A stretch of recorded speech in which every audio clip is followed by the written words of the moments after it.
김명시, 이춘지용, 묻힐 뻔한 여성항일 독립 영웅 산진이 31번째.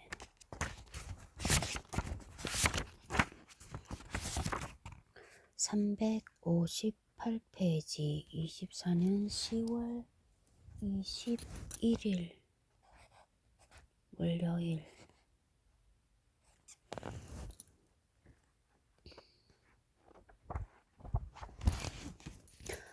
4페이지 여는 글. 여장군 호칭을 가진 유일한 독립운동가.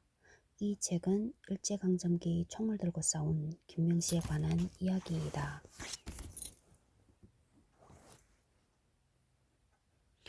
김명시는 고한 말인 1907년 마산에서 태어나 일찍 아버지를 여의고 헐어머니 손에 자라나다가 3.1운동 때 어머니마저 만세 시위로 희생되었다. 당시 12살 김명시는 오빠 뒷바라지와 밥 끓여 먹여가며 9살 남동생과 4살 배기 여동생을 돌보아야 했다. 여동생을 업고 학교에 다녀야 했으나 차마 교실까지 데리고 들어갈 수 없었다.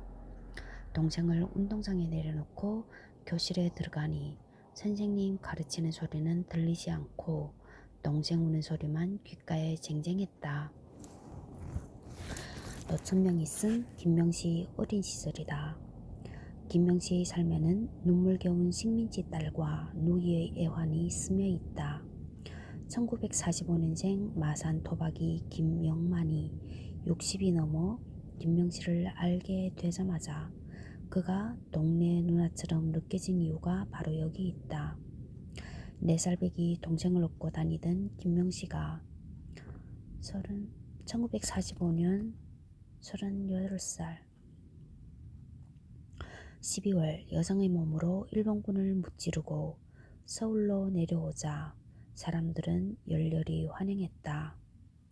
언론들은 조선의 자랑으로도 부족해 조선의 잔다르크로 칭송했다.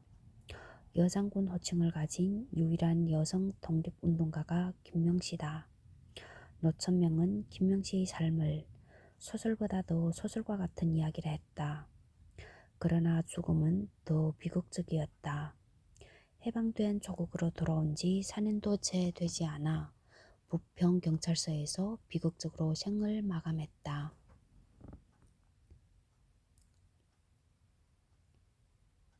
(1949년 10월 13일) 김효석 내무부 장관은 의혹투성이인 김명시 사망을 이렇게 발표했다. 본적을 경남 마산시 만동 189번지에 두고 현 주소 서울시 종로구 요상동 16번지에 사는 무직 김명시 42살이라는 여자로 그는 국가보안법 위반으로 지난 9월 29일 서울시 경찰국에서 부평경찰서에 유치 의뢰한 것으로 지난 10일 오전 5시 40분경 자기 상의를 찢어서 유치장 내 약 3척 높이 되는 수도관에 목을 메고 죽은 것이다. 세상 인심이 아무리 변한다지만 항일투사 김명시는 온데간데 없이 사라졌다. 무직 여성으로 발표했던 김효석은 한국 전쟁이 발발하자 이승만 폭정을 방송으로 폭로하고 월북했다. 지금은 평양 신미리 애국열사능에 안장되어 있다. 그에 반해 1949년 9월에 체포되어 10월 죽는 날까지 어떤 공경을 당했는지도 모르는 김명시는 어디 묻혀 있는지조차 알 수 없다. 김명시의 삶과 죽음이 한국 현대사다. 혁명에 앞장서 싸우는 일이 저렇게 비참하고도 신명나는 일이라니. 이것은 독립신보 기자가 김명시와 인터뷰를 마치고 고개를 숙이고 나오며 적은 후기다. 싸우는 것이 비참한 것만은 아니었다는 것이다. 피로 얼룩진 조선 의용군의 무장투쟁 역사는 처절하고도 신명나는 일이었다. 1945년 김사량 작가가 북경에서 조선 의용군의 근거지인 연안으로 탈출하는 과정에서 만난 중국 처녀들은 거침없이 우리말로 도라지 타령을 불렀다. 조선 사람이라면 노래와 춤, 연극에 능하다고 중국 사람들은 알고 있었다. 지금도 우리말로 조선 의용군가를 부를 수 있는 중국인들을 TV에서 볼 수 있었다. 조선 의용선전대의 활동에는 재기가 넘쳐났다. 흥이 없고 신명이 나지 않으면 할 수 없다. K-팝과 한국의 문화 역량은 그때부터 시작되었는지도 모른다.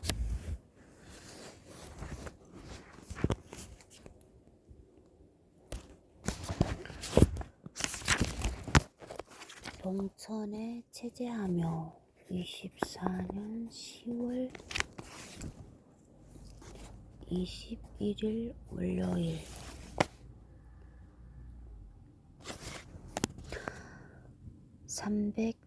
373페이지 11월 7일 러스아 혁명기념일을 맞이하게 되어 여기서 장엄한 열병식이 있어 참가하게 되었다. 개성군답게 화려한 군복들을 갖추기는커녕 진지에서 입은 채로 싸우고 하던 복장의 재림은 군인들이라기보다 흡사 이재민의 모습 그것 같았으나 이것이 남루한 속개뭉치가 아니라 장차 가져올 우리의 조국 조선의 국군 기초가 될 것이며 이어지 장엄한 것이 아니었으랴. 누가 이제 또 여자들어 약한 자라고 할 것이냐. 해외 풍상 20년 그의 청춘과 정열은 오로지 우리의 원수 일본을 무찌르고 조국의 광복을 가져오는 데 이바지하였다. 얼마나 그동안 고국이 그리웠으랴. 내 땅 내 조국임에도 불구하고 남의 땅을 몰래 디디더 바람결같이 몰래 다녀야 했다.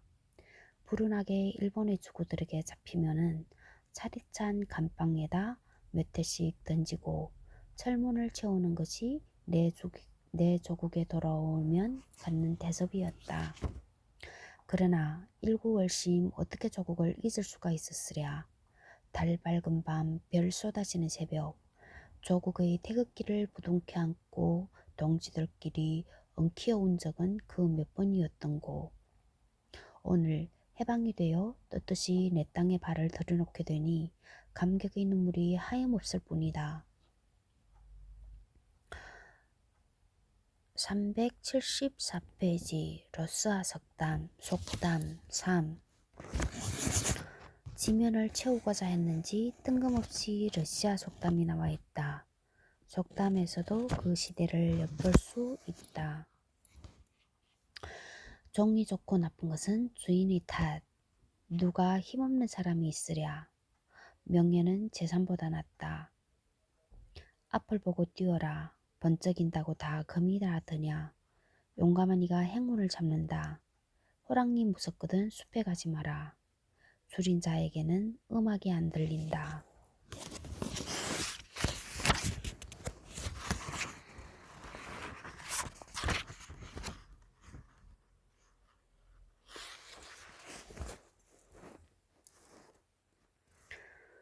(358페이지) 1946년 10월 경상남북도 활동 상황은 대구, 성주, 칠곡, 영천, 통영, 진주, 마산에서 대규모 10월 항쟁, 관련 인물 박상희, 박정희.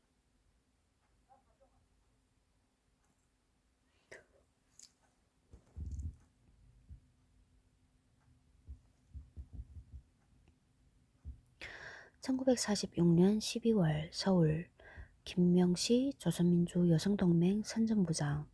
1947년 3월 미국 트루먼 독트린으로 동서 냉전이 시작됨. 1947년 5월 서울 김명시 여맹 대표 자격으로 제2차 미소공의 소련 대표단 환영 행사 참여. 359페이지 1947년 6월 서울 김명시 여맹 대표들과 미소공유의 진정서 제출. 관련 인물 김명시, 홍종희, 김원주. 1947년 6월 서울 김명시 여맹 대표들과 안재홍 민정장관과 하지 총장 방문해서 우익 테러 항의. 1947년 7월 서울 전평 이문진 세계노련 이사회 참가 후 귀국 환영 행사에 김명시, 김영선 참가. 1947년 7월 서울에서 전평 이문진 세계노련 이사회 참가 후 귀국 환영 행사에 김명시, 김형선 참가.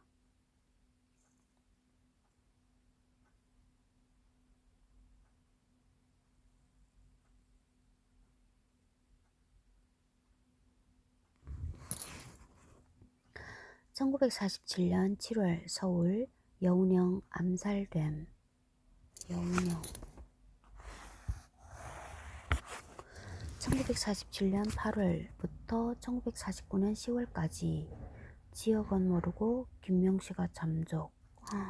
1947년 8월부터는 1949년 10월 1년 2개월 있다나. 1947년 10월 서울 미소공위 서른 대표 철수로 완전 결렬. 1947년 10월이구나.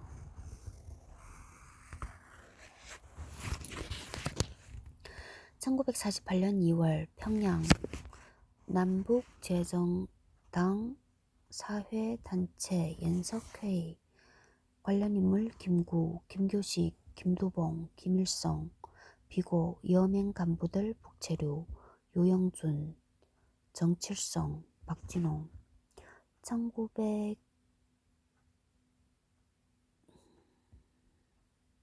근 2년 동안 잠적.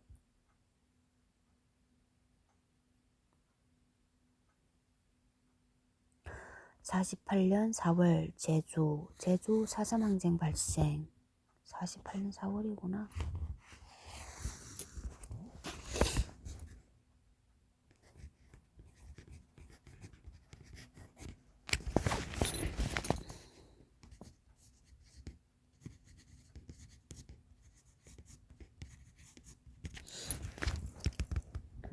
1948년 5월 남한만의 단독 선거. 1948년 8월 남한 단독 정부 수립. 1948년 10월 여순 사건. 1949년 6월 5일 보도연맹 발족. 6일 반민특위 습격. 20일 국회 프락치 사건으로 소장파 의원들 체포. 26일 김구 암살. 1949년 10월 부평 김명시 검거 후 유치장에서 사망 발표. 관련 인물 김효석 내무부 장관 김명시 사망 발표. 비고 김효석 내무부 장관 한국 전쟁 중 월북. 신미리 애국 열사능에 안장. 월북을 했네.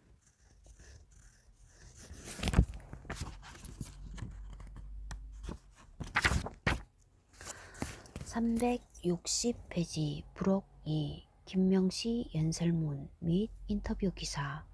1945년 12월 24일 부녀 총동맹 결성대회 둘째 날 김명시 연설 전문. 먼저 의무원수의 정신을. 이것이 지금 조선 여성의 나아갈 길.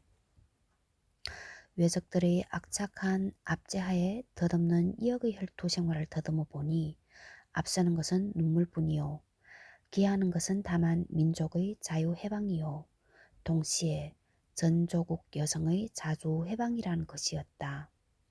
내가 여러 동무들과 더불어 피로 기록된 연한 생활을 회상할 때 일상골수에 매긴 소원은 어떻게 하면 조국의 농민 근로대중의 심고를 덜게 할 수 있으며 그들과 함께 남과 같은 보람있는 생활을 할 수 있는가 하는 것이었다.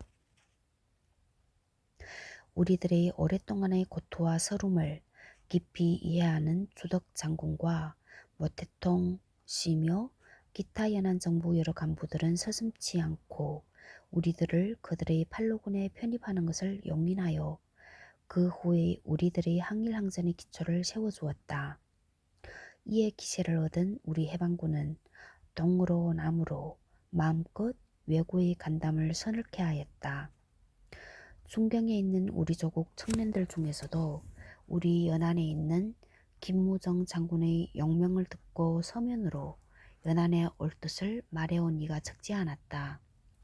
그런데 내가 고국에 돌아와 더욱 말하고 싶은 것은 우리가 부르짖는 해방이란 결코 제멋대로 하는 방종을 말하는 것이 아니라는 것이다. 흔히 여러 여성 동무들에게서 남녀 평등이니 부인 참정권이니 하는 기세 높게 외치는 것을 귀에 멍이 들도록 들어왔지만 내 생각으로는 그러한 부르짖음은 이 땅에서는 아직 시기가 이르지 않은가 싶다. 왜냐하면 여자는 결국 여자다. 미약한 나의 체험에 비춰보아도 남자도 놀랄 만한 일을 하여 온 적도 있지만 필경은 우리들의 힘에는 한도가 있었다. 특히 우리 조국의 현재는 여성들의 남녀 평등, 부인 참정권 운운할 시기에 이르지 않았다고 볼 수가 있다. 역사에는 단계가 있고 시대에는 순서가 있듯이 이때껏 장구한 기간에 봉건적 체제의 쇠사슬을 벗어난 지 얼마 안 되는 우리로서 그러한 요구를 하는 것은 그럴 수 있다고 생각되는 점도 많다. 그러나 아직 이른 듯 싶다.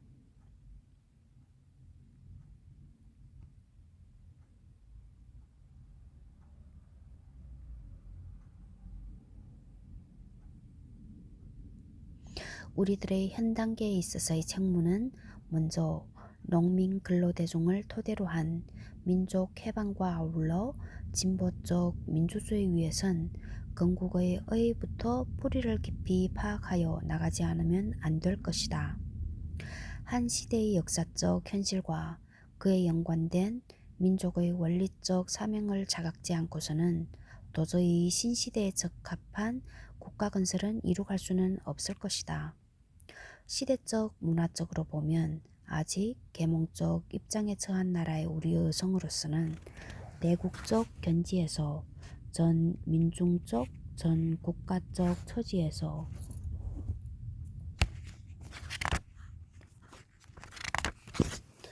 우리의 의무와 사명을 다하지 않아서는 안 될 줄 믿는다. 우리들 여성들에게는 권리 획득의 의욕보다 한 걸음 더 나아가서 의무를 다한다는 정신에서 힘차게 출발해야만 된다. 그렇게 함으로써 오히려 우리 여성들의 진정한 자유해방을 차지할 수 있을 것이다. 우리 조국 여성들 앞에는 남녀 평등, 부인 참정권 등의 권리가 있는 것이 아니라 더 나아가 여자다운 입장에서라는 의무가 더욱 과중할 것이다. 그러면 나중에는 반드시 우리가 의욕하고 갈망하던 지위와 해방의 단계가 스스로 닥쳐올 것이다.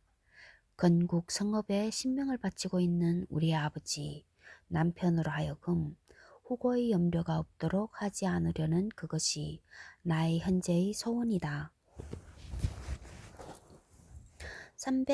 363페이지 1945년 12월 27일 자유신문 조선건국 준비대 전국 대표자 대회 김명시 축사 전문 우리의 피로 조선을 찾자.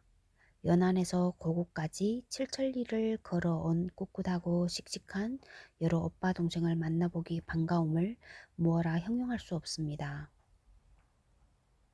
여러분께서는 조선의 국군이 되려고 댁에서 나올 때 여러분의 어머님과 누님께서는 반드시 여러분의 손을 잡고 부탁함이 있었을 것입니다.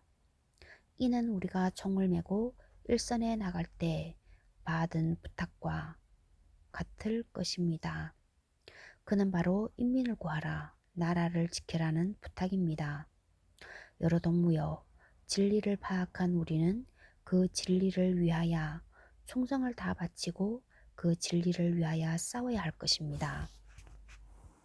여러분, 우리가 총을 닦을 적에는 누구를 위하여 닦았습니까? 우리가 나갈 길은 이미 결정되었습니다. 이는 천만 동포가 정해준 것입니다. 그런 만큼 우리는 이 길로 매진하여야 합니다.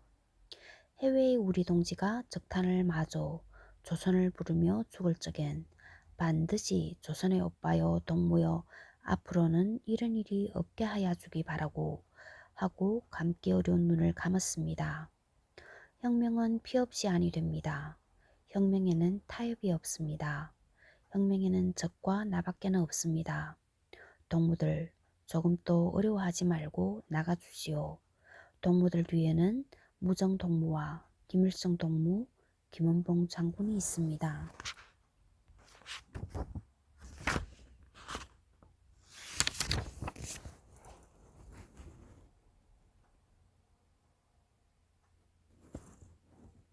동무들이여, 남에게 의뢰 말고 우리 피로 조선을 찾읍시다. 권력을 찾읍시다. 끝으로 전국 부녀동맹 여러 동무들이 부탁하는 말을 전하겠습니다. 국군준비대 오빠 여러분, 여러분의 분투를 감사하며 전 조선의 여자 동무를 동원시키어 여러분을 도와주려고 합니다. 365페이지 1946년 11월 21일 독립신보.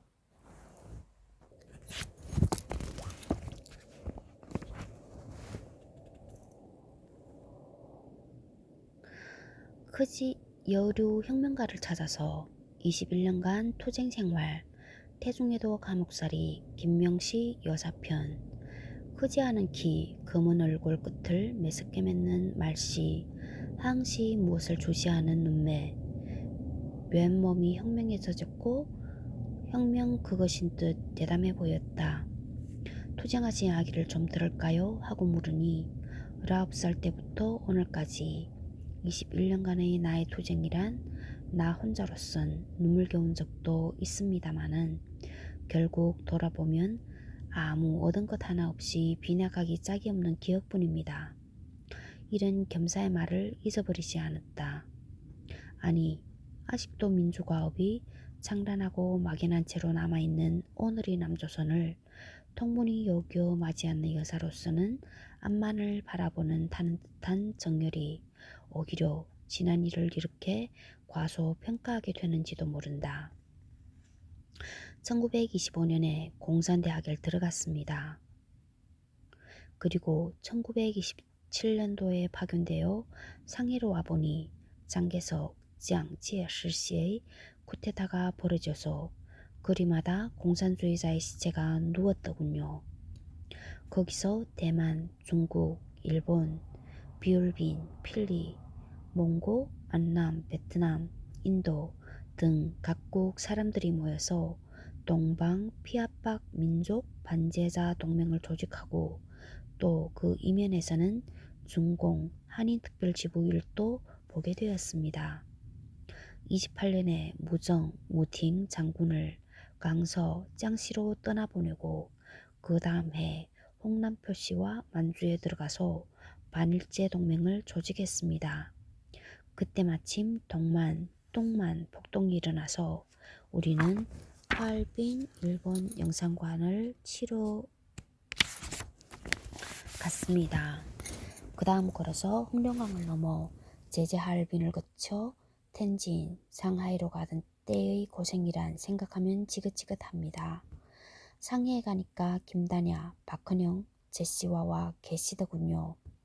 그 다음 나는 인천으로 와서 동무들과 커뮤니스트, 태평양 노조 등 비밀기관지를 발행하다가 메이데이 날 동지들이 체포당하는 판에 더불어 신의주까지 도망을 갔었는데 동지 중에 배신자가 생겨서 체포되어 7년 징역을 살았습니다.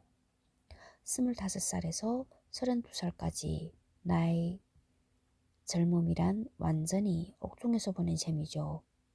그 다음 연안 독립동맹에 들어가서 천진, 북경 등 적지구에서 싸우던 이야기 그 중에서도 임신 중에 체포되어 매를 맞아서 유산하던 이야기, 밤에 수심도 넓이도 모르는 강물을 허덕이며 건너가던 이야기 등은 소설이기엔 너무도 심각하다.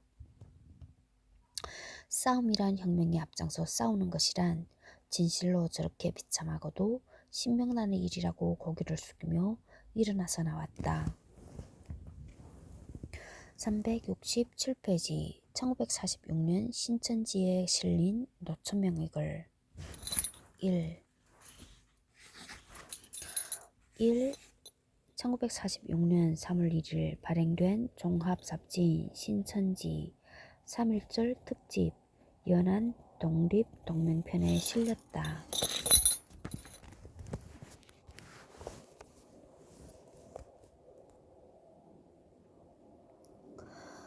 팔로군에 종군했던 김명시 여장군의 반성지 반생기 노천명 옹루몽의 일지련 옹루몽의 일지련이 부럽잖게 아내자의 몸으로 전쟁에 나가 공을 세우고 돌아온 여장군이 있으니 그는 경상남도 마산 출생의 김명시 여사이다.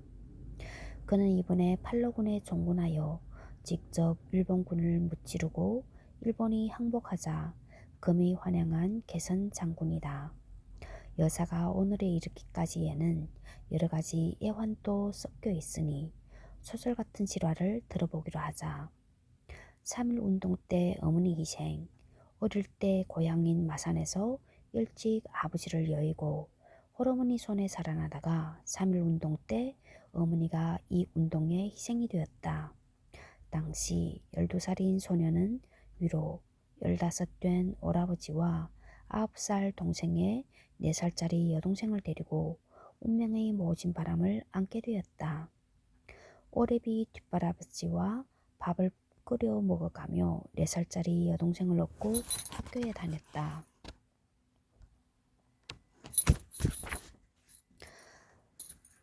(368페이지) 팔로군에 종군했던 김명시 여장군의 반생기 신천지 1946년 3월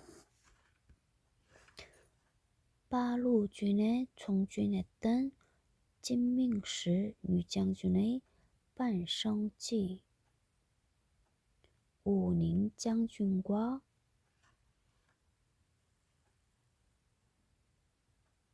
모선첸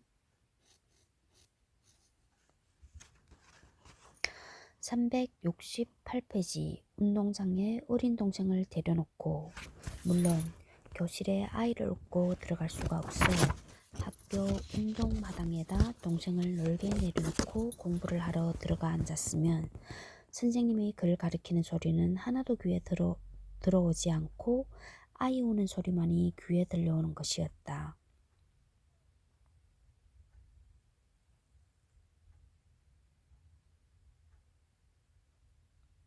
이렇게 하는 공부를 그럭저럭 마치고 오빠의 주선으로 서울로 올라와 배화여학교 낙장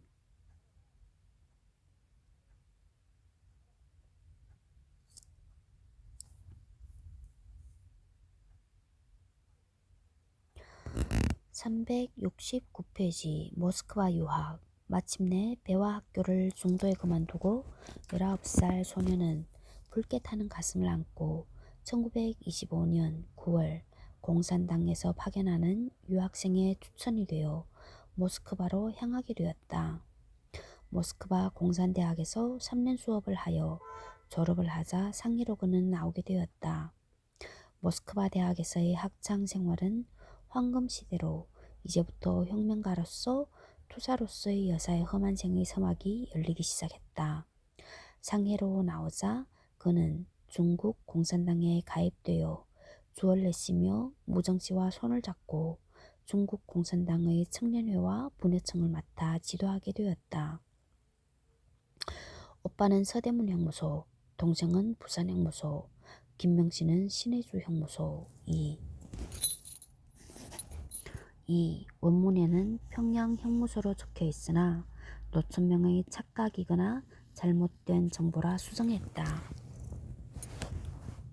그러다 1932년 연락할 것이 있어 조선에 잠입하였다가 일본 주구들의 손에 체포되어 신해주 형무소에서 7년이라는 체형을 받고 복역하게 되었다.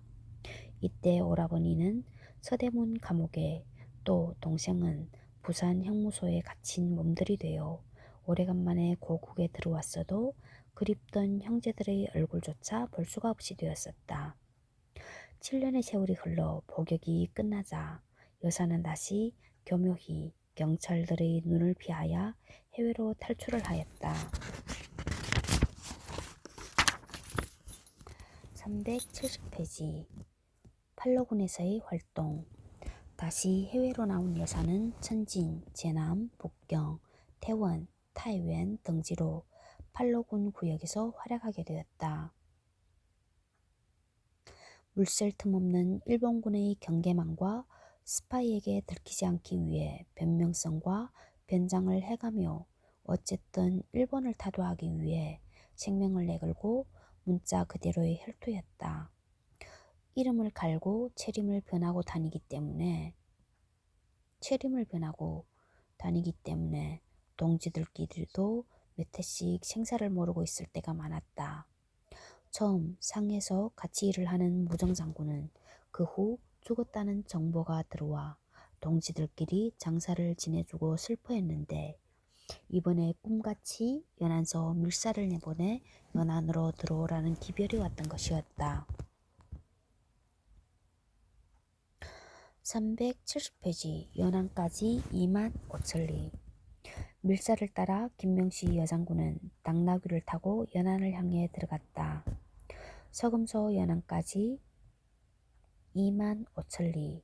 밤과 낮을 이어서 몇 날 몇 밤을 산속으로 들어가는 것이었다. 인가라고는 도무지 볼 수 없고 오직 감나무와 호두나무가 보일 뿐이다. 별만이 총총한 이역 하늘 아래 교교한 밤을 나무의 몸을 의지하고 가노라면 바위 위에 크게 나타난 글자들이 보인다. 토벌을 가는 길은 도망하기에 가장 좋은 기회다. 어디로든지 빠져나와 우리에게로 오라. 너희를 맞을 준비가 다 되어 있다. 이는 팔로군에서 우리들의 학병들을 부르는 신호다. 흐르는 달빛 아래 은은히 클로즈업해 나타나는 우리 국문. 공연히 눈물이 쭉쭉 흐른다. 얼마를 이렇게 하여 토굴에 이르고 토굴에서 조선 동포들이 당나귀를 가지고 나와 반겨주며 선물로 가지고 나와주는 것은 연시와 좁쌀떡이다. 좁쌀떡에다 연시를 찍어 발라먹으며 다시 또 산속으로 들어간다. 371페이지 16년 만에 만난 무정장군. 그리하여 마침내 무정동무를 만났을 때 죽은 줄만 알았던 동지가 16년 만에 눈앞에 나타나니 말은 막히고 다만 이름할 수 없는 눈물이 앞을 가리는 것이었다. 무정장군이 김명시 장군을 찾으려고 벌써부터 애를 썼으나 제 이름들을 가지고 다니는 것이 아니고 변성명들을 하고 다니기 때문에 찾을 길이 없었던 것이다. 우연한 기회에 어떤 학병에게서 김명시라는 여자가 팔로군에서 활약을 하고 있다는 말을 듣자 이름은 달랐으나 혹시 그가 김명시가 아닌가 하여 부정장군은 학병에게 생긴 모습을 물었더니 마침 키가 자그마하고 이러이러하게 생긴 분인데 겨울이 되면 언제나 동상으로 발에다 약을 바르더라는 보고를 듣자 전에 이런 걸 본 일이 있는 무정장군은 이 여자가 명시에 틀림없다고 하며 여기까지 데려오라고 했던 것이라고 한다. 371페이지 무정장군과의 회견. 여기서 무정장군과 만나 두 동지는 다시 전법을 준비해 제일선 적구로 나와 싸움을 하게 되었다. 제일선 적구 부대란 가장 위험한 구역이다. 언제나 목숨을 노리는 스파이가 총을 가지고 뒤를 따르는 곳이다. 그러나 남아에게 지지 않는 여사는 언제나 남자 군인들과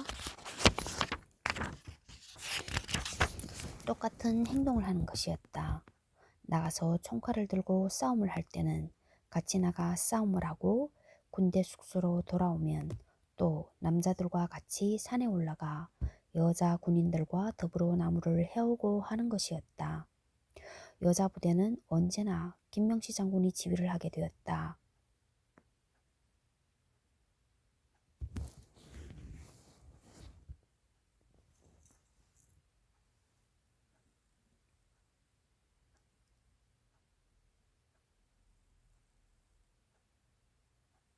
병사 빙서에 돌아와 나무들을 해오는데 군인들이 해오는 나무는 일정한 중량이 있어 반드시 달아보았다.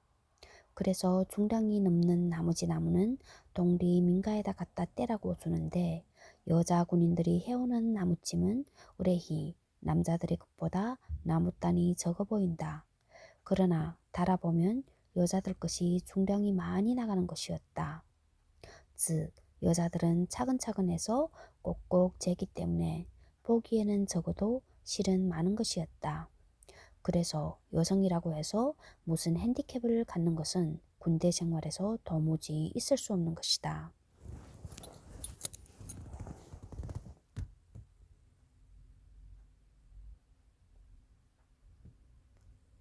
일본군이 임종에 가까워갈 때 최후의 발악은 욱심하였다. 따라서 왜군과 팔로군의 싸움은 상당히 격렬해졌다. 그럼에도 최후까지 여사는 총칼의 위험을 무릅쓰고 남자들 틈에 끼어 가진 모험을 다해가며 맹렬히 싸웠던 것이다. 숱한 학병들과 동무들을 연안으로 연락해 보내며 일방 전투를 하는 것이었다. 위험한 경계선을 거듭 넘으며 팔로군과 일본군의 맹렬한 접전이 전개되었었는데 이때 일군이 항복하였던 쾌보가 들어와 싸움을 정지하게 되었다. 그러자 일군들 중에는 돈을 받고 얼마든지 저들이 쓰던 무기를 내주는 자들을 보게 되었다. 여사는 이 기회에 일본 군인들에게서 숱한 무기를 입수하게 되었다. 그러나 산더미같이 뺏어온 무기를 나르는 것이 큰일이었다. 싸움은 정지되었으나 무장해제는 아직 안 되어 만일에 일본군의 무기를 나르는 것을 알기만 한다면 1초의 여유도 없이 단말마에 올라 살기가 등천에 있는 일본 헌병에게 목이 달아나는 판국이었기 때문이다. 이 아슬아슬한 사선을 몇 번을 왔다 갔다 하면서 무기를 나르는 모험을 감행한 것이 우리의 용감한 여장군 김명시 여사였다. 그러자 조선 의용군은 조선으로 나가라는 팔로군 사령장과 주덕 장군의 명령이 있어 10월 20일 봉천에 총집합을 하였다. 조선 의용군은 조선으로 나가라. 팔로군 사령장관 주덕 장군의 명령이 있어 10월 20일 봉천에 총집합을 하였다. 전지 짠띠에서 조밥만 먹다가 봉천에 와서 갑자기 하얀 쌀밥을 대하니 심심해서 맛이 없었다고 한다. 다 읽었네.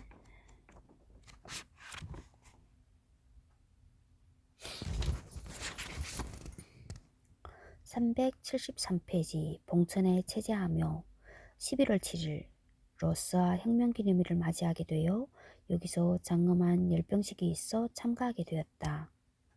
개성군답게 화려한 군복들을 갖추기는커녕 진지에서 입은 채로 싸우고 하던 복장의 차림은 군인들이라기보다 흡사 이재민의 모습 그것 같았으나 이것이 남루한 속개뭉치가 아니라 장차 가져올 우리 조국 조선의 국군 기초가 될 것이며 이 어찌 장엄한 것이 아니었으랴. 누가 이제 또 여자들의 약한 자라고 할 것이냐.